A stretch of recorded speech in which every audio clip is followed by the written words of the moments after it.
Good morning, church.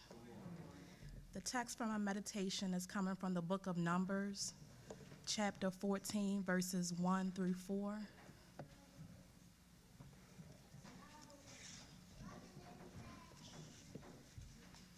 That night, all the people of the community raised their voices and wept aloud.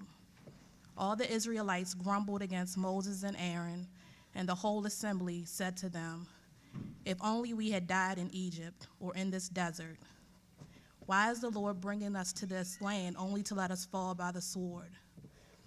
Our wives and children will be taken as plunder. Wouldn't it be better for us to go back to Egypt?" And they said to each other, "We should choose a leader and go back to Egypt." Right before I went away to college back in 1995, my aunt gave me a Bible, and she wrote an inscription on the front inside cover that said, "As long as you put God first, your family second, and yourself last, life won't be so hard to deal with." I hope you find the treasures of this book to be your sustenance. And remember, if you keep doing what you're doing, you'll keep getting what you're getting. It has taken me many years to truly understand that last statement. So the title of my meditation today is, "If you keep doing what you're doing, you'll keep getting what you're getting." Now, we're all familiar with the story of the Israelites' deliverance from Egypt and their journey to the Promised Land. Although the tendency is to criticize the Israelites for wanting to go back to Egypt after God had delivered them, don't we all know people who live in dysfunction or instability but stay in it, even gravitate to it because strangely that's their comfort?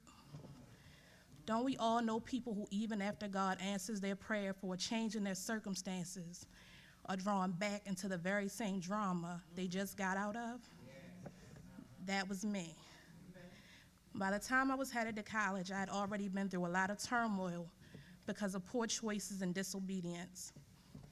Every time I thought I had an understanding of my aunt's inscription, I realized that I really couldn't have, because I was in the same old mess again. The devil has a way of getting in our ear and keeping us in our mess by causing us to doubt ourselves and to doubt the God who created us. We allow our fears to drive us back to what is familiar, even if what is familiar is broken. Fear of failure, fear of the unknown, fear of loneliness, or even the fear of what other people will think about us. Although God was able to physically bring the children of Israel out of Egypt, they remained in bondage to Egyptian life mentally and spiritually. As crazy as it may sound, I would go back to my Egyptian life over and over again, thinking that the results would be different.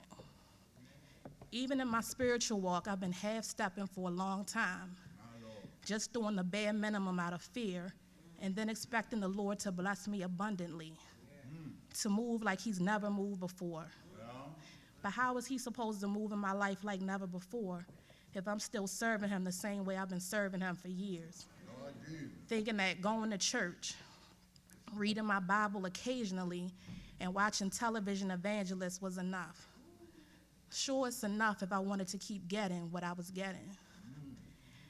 Anyone who knows me knows that one of my greatest fears is public speaking, and I'll try to avoid it at all costs. The couple times I came up here to read the scripture, I felt like I was going to hyperventilate. So I thought doing anything beyond that was going to be impossible. The enemy kept telling me, "You're not as eloquent a speaker as this person," or "You can't engage an audience like that person." But the Lord has really been convicting me lately. I heard the Lord clearly say to me, "The devil is trying to keep you quiet because he knows you have something powerful to say." And I was still questioning God, like, "Are you sure about that? I haven't done anything special in my life to give me anything powerful to say." But now I realize that there's power in my testimony, and I don't have to try and front like I have it all together. The enemy loved that I was in fear. He didn't want to see me get out of that pew because that just might help to facilitate my growth in the Lord, and he can't have that. Or who knows, it could even facilitate someone else's growth. I think I'm at a point where I am tired of living an Egyptian life, and I'm ready to do something new. I'm willing to do whatever God tells me to do to get to the next level.